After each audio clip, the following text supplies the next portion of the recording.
సార్వత్రిక ఎన్నికల పోలింగ్ తర్వాత కడప గడపకు సంబంధించినటువంటి టెన్షన్ జగన్మోహన్ రెడ్డిలో మొదలైందని 2019లో కడపలో వైఎస్ఆర్సీపీ 10కి 10 స్థానాలను గెలిచి క్లీన్ స్వీప్ చేసినటువంటి నేపథ్యంలో ఈసారి జగన్మోహన్ రెడ్డికి అక్కడ వ్యతిరేక పవనాలు వీస్తున్నాయి అని జగన్మోహన్ రెడ్డి గ్రహించి ఆయన భయపడుతున్నారని, ఈసారి ఫలితాలు విడుదలైన తర్వాత మాత్రం అక్కడ టీడీపీకి 5 స్థానాలు పైగా వచ్చే అవకాశం ఉంది అంటూ కొంతమంది రాజకీయ విశ్లేషకులు విశ్లేషణల్ని అందిస్తున్నటువంటి నేపథ్యంలో అసలు కడపలో పరిస్థితి ఎలా ఉండబోతుంది అనే అంశానికి సంబంధించి మనతో మాట్లాడేందుకు ప్రముఖ సీనియర్ జర్నలిస్ట్, ప్రముఖ రాజకీయ విశ్లేషకులు దుర్గా వడ్లమణి గారు మనతో ఉన్నారు. ఆవిడతో మాట్లాడదు.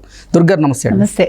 దుర్గా, 2019లో కడపలో వైసీపీ 10 స్థానాలను కైవసం చేసుకుంది, క్లీన్ స్వీప్ చేసింది. అయితే 2024లో పరిస్థితి దానికి కొంచెం భిన్నంగా ఉందని, అక్కడ జగన్మోహన్ రెడ్డికి వ్యతిరేక పవనాలు వీస్తున్నాయి కాబట్టి ఆ 10 స్థానాల్లో 5 స్థానాలు ఈసారి టీడీపీ కూటమి కైవసం చేసుకోబోతోంది అంటూ రకరకాలుగా కొన్ని వార్తలు వస్తూ ఉన్న నేపథ్యంలో జగన్మోహన్ రెడ్డిని ఆ అంశం భయపెడుతోంది అంటూ మనం వింటూ ఉన్నాం. కొన్ని వార్తలు కూడా వస్తున్నాయి.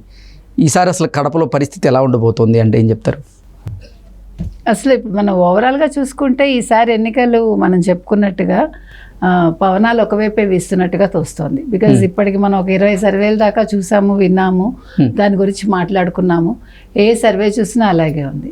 ఇవాళ పల్స్ అనలిస్ట్ యాదవ్ అనే ఆయన కూడా అదే మాట చెప్పాడు. ఆయన అయితే ఆయన 15 సీట్లు అన్నాడు, ఎంపీ సీట్లు ఫర్ తెలుగుదేశం కూటమి. ఇవి వచ్చి 130 దాకా వస్తాయన్నట్టుగా చెప్పాడు ఆయన, ఇది అసెంబ్లీ స్థానాలు.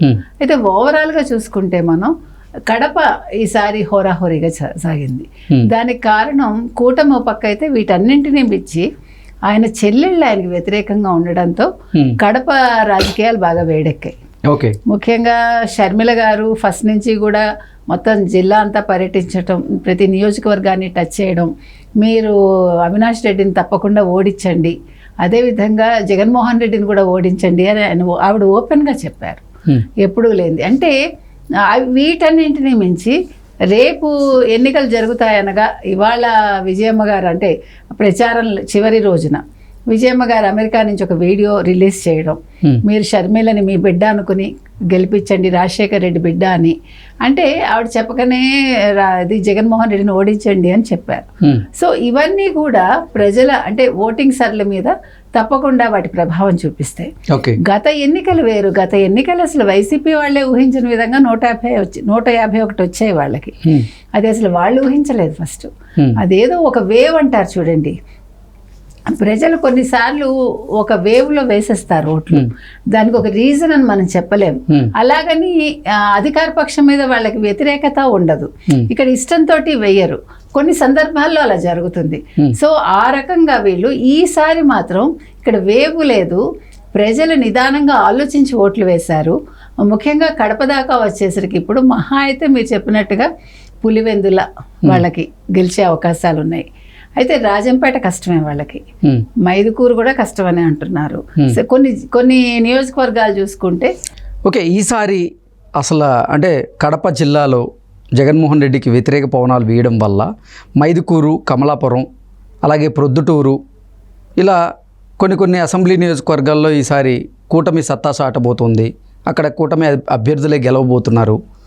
అంటే రాజశేఖర్ రెడ్డి హయాం నుంచి చూసుకున్నట్లయితే కడప జిల్లా వారికి కంచుకోటగా ఉండేది రాజశేఖర్ రెడ్డి కుటుంబానికి. కానీ ఈసారి మాత్రం కడప జిల్లాలో వారి కంచుకోటకి బీటలు వారబోతున్నాయి అంటూ రకరకాలుగా వార్తలు అయితే వస్తూ ఉన్నాయి.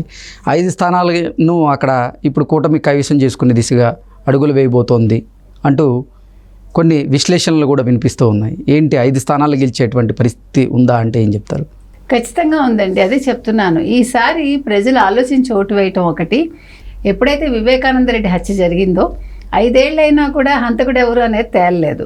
అవినాష్ రెడ్డిని పట్టుకుని ఎప్పుడైతే జగన్మోహన్ రెడ్డి సౌమ్యుడు, మంచివాడు, అతను తప్పు చేయలేదు, నేను 5 సార్లు తరచి చూశాక చెప్తున్నాను, ఇవన్నీ మాట్లాడాక ఎప్పుడైతే షర్మిల గారు ఖచ్చితంగా అవినాష్ రెడ్డిని ఓడించండి, నమ్మద్దు, హంతకులకి హెల్ప్ చేశాడు ఇతను అని చెప్పిందో ప్రజల్లో ఒక రివోల్ట్ అనేది కనిపిస్తోంది.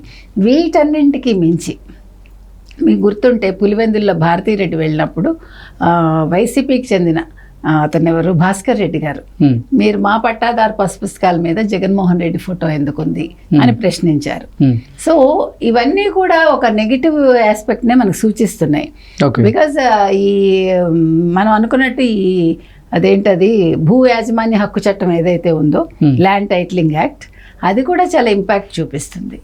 అంటే వీళ్ళ తప్పిదాలు కొన్ని తెచ్చిపెట్టుకున్నవి కొన్ని ప్రజల్లో ఉన్న వ్యతిరేకత తర్వాత కూటమి మీద ఉండే కొంచెం అంటే ఆ గాలి మారడం తర్వాత షర్మిల చేసిన ప్రచారం ఆవిడ ఇండైరెక్ట్గా నాకు వెయ్యండి అదే పరిస్థితుల్లో జగన్మోహన్ రెడ్డికి వేయకండి వేస్తే కూటమికి వేయండి అన్నట్టుగానే ఆవిడ ఇండైరెక్ట్గా చెప్పినట్టుగా ప్రజలు నమ్మి ఉండొచ్చు.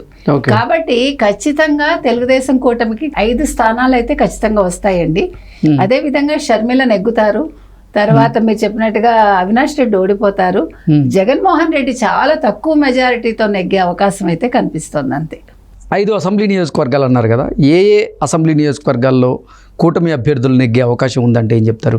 అదే మనం అనుకున్నట్టు జమ్మలమెడక్ కావచ్చు, మైదుకూరు కావచ్చు, రాజంపేట కావచ్చు, తర్వాత కమలాపురం ఇట్లా తీసుకుంటే ప్రొద్దుటూరు కూడా అంటే అసలు ఫస్ట్ నుంచి కూడా అన్ని సర్వేల్లో కూడా కడప జిల్లాలో ఉన్నటువంటి 10 అసెంబ్లీ నియోజకవర్గాల్లో ప్రొద్దుటూరు ఈసారి కూటమి అభ్యర్థి గెలవబోతున్నారంటూ చెప్పిన నేపథ్యంలో ఫస్ట్ అంటే కడపలో ఉన్నటువంటి ఆ 10 స్థానాల్లో ఫస్ట్ పోయేది ప్రొద్దుటూరు పోతుంది వైసీపీకి అంటూ చెప్తూ వస్తున్నారు. సో ఫస్ట్ సీటు మీరు అక్కడ గెలవబోయేది ప్రొద్దుటూరా అంటే ఏం చెప్తారు? ఖచ్చితంగా అండి. అంటే ఇక్కడ ఏమైందంటే వ్యాపారస్తులు కూడా ఒక నెగిటివ్ ఇదిలో ఉన్నారు. ప్రొద్దుటూరు అనేది వ్యాపారాల కేంద్రం, అది ముఖ్యంగా బంగారం వ్యాపారం అక్కడ చాలా ఎక్కువగా సాగుతుంది. మిగతావి కూడా మీకు ప్రొద్దుటూరు ఒక అంటే ఆలవాళ్ళం అంతే వ్యాపారాలకి. ఎప్పుడైతే జగన్మోహన్ రెడ్డి తీరు నచ్చట్లేదో ఇప్పుడు కాంట్రాక్టర్లు కావచ్చు, వ్యాపారస్తులు కావచ్చు, చిన్న చిన్న వ్యాపారస్తులు కూడా అందరూ అక్కడ అభివృద్ధి లేదు, మళ్ళీ నీళ్లు సరిగా లేవు ఈసారి కడప నియోజకవర్గంలో. దాని మీద కూడా షర్మిల కూడా మాట్లాడారు, చాలా స్కార్సిటీ ఉందని. ఏ రకంగా చూసుకున్నా మీరు జగన్మోహన్ రెడ్డి అన్ని విధాలుగా కూడా విఫలమయ్యాడు. ఆయన అభివృద్ధి ఏమీ చేయలేదు, సంక్షేమం తప్ప. సంక్షేమాన్ని నమ్ముకున్నాడు.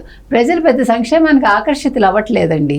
సరే ఇస్తావు, నువ్వు నీ దగ్గర ఉంది ఇస్తున్నావు అనుకుంటున్నారు తప్ప ఇప్పుడు ఈ ప్రభుత్వం కాకపోతే నెక్స్ట్ ప్రభుత్వం కూడా సంక్షేమాలు ఇస్తుంది అనే ఒక భరోసాలో ఉన్నారు.